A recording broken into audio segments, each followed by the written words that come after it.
유명한 영성 신학자인 헨리 나우인이 쓴 상처 입은 치유자라고 하는 책이 있습니다. 거기에 나오는 이야기입니다. 어느 날 한 탈주병이 적의 눈을 피해서 숨으려고 어느 작은 마을로 들어갔습니다. 그 마을 사람들은 그를 친절하게 대하였고 그에게 피할 수 있는 은신처를 제공했습니다. 그러나 탈주병을 찾으러 온 병사들이 마을 사람들에게 들이닥쳐서 탈주병을 내어놓으라고 그들에게 묻고 그들을 협박합니다. 그러자 탈주병의 행방을 묻는 그들 앞에서 마을 사람들이 겁에 질리게 됩니다. 병사들은 동이 트기 전까지 탈주병을 내놓지 않으면 마을을 다 불태워 버리겠다고 협박을 하고 갔습니다. 그러자 마을 사람들은 신부를 찾아가서 조언을 청합니다. 탈주병을 적의 손에 넘겨줄 것인가, 아니면 마을 사람들을 모두 죽게 할 것인가, 이 문제로 고심을 하면서 신부는 해결책을 얻기 위해서 자기 방으로 들어가 동이 트기 전까지 성경을 읽었습니다. 오랜 시간이 지난 후에 새벽녘이 되어서 그는 우연히 요한복음 11장 50절의 말씀을 발견했습니다. 온 민족이 멸망하는 것보다 한 사람이 백성을 대신해서 죽는 편이 더 낫다. 신부는 성경을 덮고 병사들을 불러서 탈주병의 은신처를 말해 주었습니다. 결국 탈주병이 병사들에게 끌려가서 살해를 당하게 됩니다. 그날 밤 마을에서는 신부가 마을 사람들의 생명을 구했다고 잔치가 베풀어졌습니다. 그런데 정작 신부는 그 자리에 나타나지 않았습니다. 그는 깊은 슬픔에 잠겨서 자기 방에 남아 있었습니다. 그날 밤 천사가 나타나서 그 신부에게 이렇게 묻습니다. 당신은 무엇을 하였소? 그러자 그는 저는 탈주병을 적의 손에 넘겨주었습니다. 이렇게 대답합니다. 그러자 천사가 말합니다. 당신은 탈주병이 아니라 구세주를 넘겨준 것이요. 그러자 신부는 제가 그것을 어떻게 알 수 있습니까? 하고 불안에 떨며 대답했습니다. 그러자 천사는 이렇게 말합니다. 만일 당신이 그날 밤에 성경을 읽는 대신에 단 한 번이라도 그 소년을 찾아가서 그의 눈을 응시했더라면 당신은 그 사실을 알았을 것이요. 그 소년을 찾아가서 그의 눈을 응시했다면 그가 곧 주님이라고 하는 사실을 알았을 것이다. 이런 이야기입니다. 여러분, 오늘날 우리가 주님을 어디에서 만날 수 있겠습니까? 물론 성경 안에서, 교회에서 우리가 살아계신 주님을 만납니다. 주님의 음성을 듣기도 하고 주님의 역사하심을 보기도 합니다. 때로는 주님의 사랑 때문에 감격하기도 하고 주님 주신 은혜와 사랑으로 우리가 감사하면서 살아가기도 합니다. 그러나 그것만이 다는 아닙니다. 주님은 오늘 우리에게 어느 때는 은신처를 갈구하는 탈주병처럼 찾아오기도 하신다는 사실을 알아야 하는 것입니다. 우리가 잘 아는 마태복음 25장에 나오는 마지막 심판의 이야기를 보면 예수님이 최후의 심판대 앞에서 사람들을 오른편의 사람과 왼편의 사람들로 나눕니다. 그리고 오른편의 사람들 향해서 이렇게 말씀하십니다. 내 아버지께 복을 받을 자들이여 나와 창세로부터 너희를 위하여 예비한 나라를 상속받으라. 내가 줄일 때 너희가 먹을 것을 주었고 목마를 때 마시게 하였고 나그네 되었을 때 영접하였고 헐벗었을 때 옷을 입혔고 병들었을 때 돌보았고 옥에 갇혔을 때 와서 보았느니라. 뭡니까 여러분? 그들이 복을 받을 사람 곧 하늘나라를 상속받게 된 이유가 뭐냐? 땅에서 예수님이 줄이고 목마르고 나그네 되고 헐벗고 병들고 옥에 갇혔을 때 예수님의 선한 이웃이 되었기 때문이다. 예수님에게 긍휼을 나타냈다. 이런 말씀입니다. 그런데 이 말을 듣고 오른편의 사람들이 뭐라고 대답했습니까? 어느 때 나그네 된 것을 보고 영접하였으며 어느 때 헐벗으신 것을 보고 옷 입혔나이까? 어느 때 병드신 것이나 옥에 갇히신 것을 보고 가서 배웠나이까? 이렇게 반문합니다. 땅에 살면서 주님의 모습을 그런 모습으로 만난 적이 없다는 것입니다. 주님을 만나서 그런 일 한 적이 없다는 이야기입니다. 이때 주님이 하신 말씀입니다. 너희가 여기 내 형제 중에 지극히 작은 자 하나에게 한 것이 곧 내게 한 것이니라. 지극히 작은 자 한 사람에게 한 것이 곧 나에게 한 것이다. 여러분, 지극히 작은 자 하나에게 한 것이 우리 주님에게 한 것이다. 이런 말씀입니다. 그것도 여기 있는데 형제 중에 이렇게 말합니다. 지금 내 눈앞에서 내가 함께 살아가는 사람들 중에서 지극히 작은 사람, 곧 줄인 자, 목마른 자, 나그네 된 자, 헐벗은 자, 옥에 갇힌 자, 누군가의 도움이 필요한 사람, 나의 도움을 필요로 하는 바로 그런 사람들에게 행한 것이 곧 내게 한 것이다. 주님에게 한 것이다. 이런 말씀입니다. 여러분 어떻게 생각하십니까? 여러분 우리가 나중에 주님의 심판대 앞에 섰을 때 나는 그 사람이 주님인 줄 알지 못했습니다. 만일 내가 그 사람이 주님인 줄 알았다면 내가 절대로 그렇게 행동하지 않았을 것입니다. 이렇게 핑계하고 나를 합리화해도 그때는 이미 소용이 없는 것입니다. 우리가 왼편의 염소처럼 주여 우리가 어느 때 주의 줄이신 것이나 목마른 것이나 나그네 된 것이나 헐벗으신 것이나 병드신 것이나 옥에 갇히신 것을 보고 공양하지 아니하더이까. 우리가 아무리 변명한다고 할지라도 심판을 피할 수 없는 줄 아시기를 바랍니다.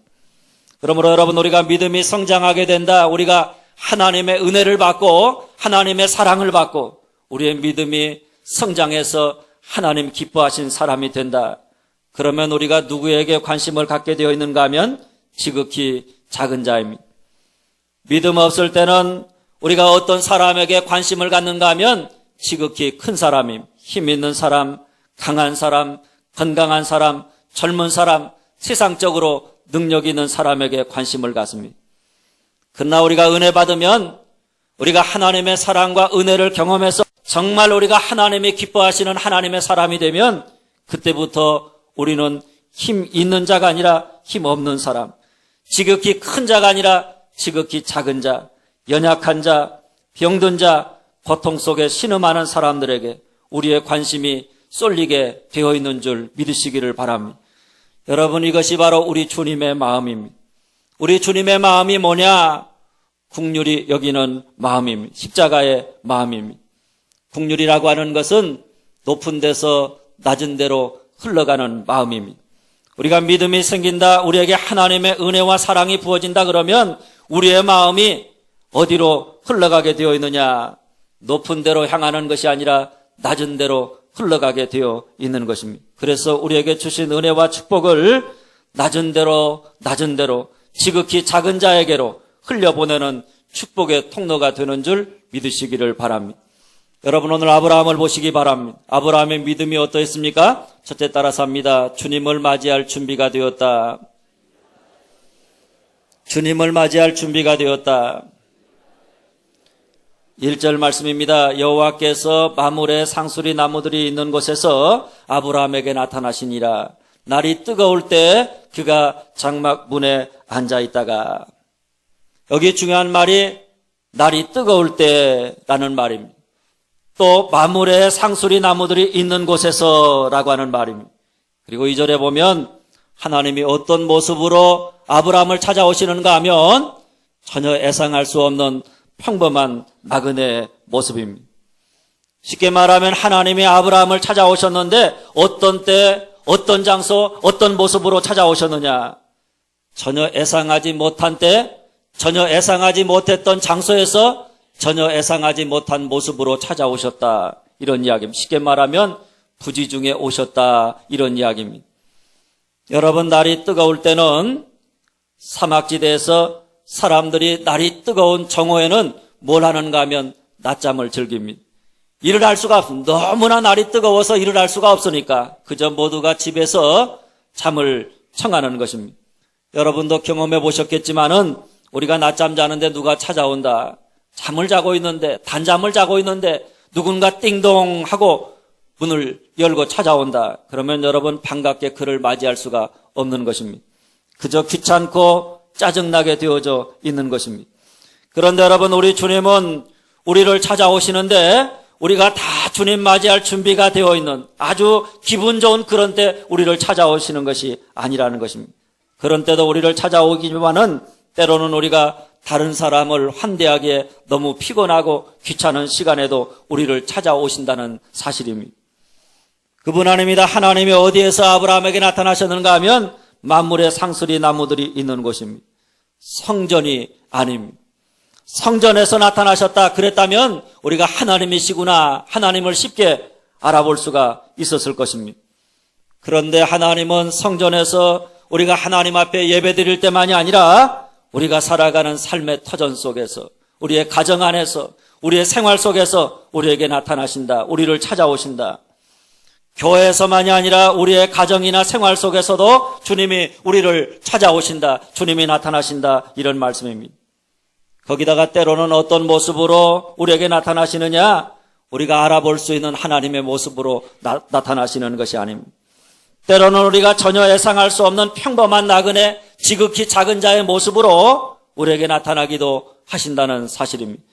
그런 여러분, 하나님이 우리에게 오시는데 때로는 우리가 예상하지 못한 때, 예상하지 못한 장소에서, 예상하지 못한 모습으로 나타나시기 때문에 마태복음 25장의 왼편의 사람들처럼 때로는 오시는 하나님을 영접하지 못하고 그 하나님을 홀대하고 하나님을 무시하고 결국 심판을 받게 되는 것을 보게 됩니다.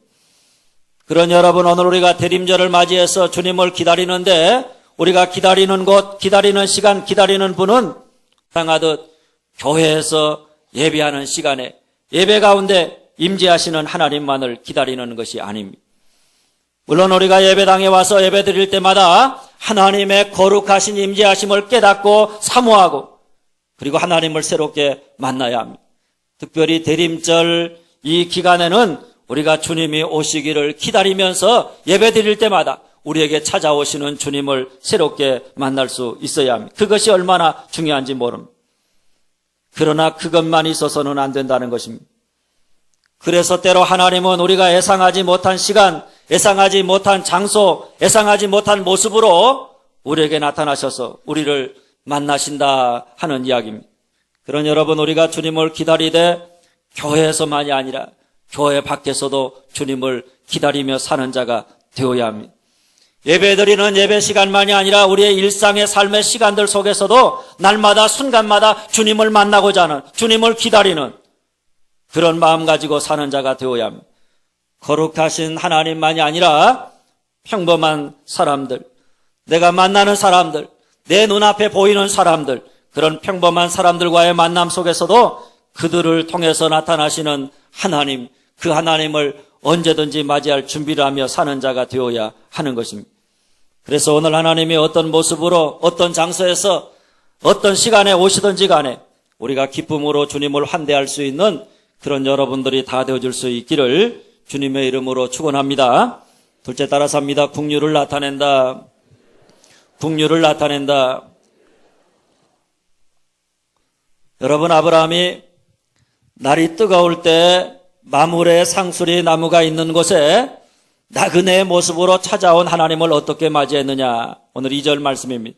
장막문에서 달려나가 영접하며, 장막문에 있다가 달려가서 영접했다는 것입니다. 4절 말씀입니다. 당신들의 발을 씻으시고 나무 아래 쉬소서. 그들의 더럽혀진 발을 씻어주고 나무 아래 쉬게 했습니다. 5절 말씀입니다. 내가 떡을 조금 가져오리니 당신들의 마음을 상쾌하게 하신 후에 지나가소서. 뭡니까 여러분? 나그네입니다. 그냥 지나가는 사람들입니다. 그런데 그런 사람들을 기쁨으로 영접합니다. 그들의 더러운 발을 씻겨주고 먹을 것을 주고 마음을 기쁘게 해서 편안하게 쉬고 갈 수 있도록 했다. 이런 말씀입니다. 여러분, 분명 나그네 세 사람은 아브라함이 이전에 알던 사람들이 아닙니다. 3절에 보면 마치 아브라함이 그들을 내 주여 이렇게 부른 것을 보고 아브라함이 그들이 하나님인 줄 알고 그렇게 했다, 이렇게 오해하는 사람도 있습니다. 그러나 여러분, 사실은 그렇지 않습니다.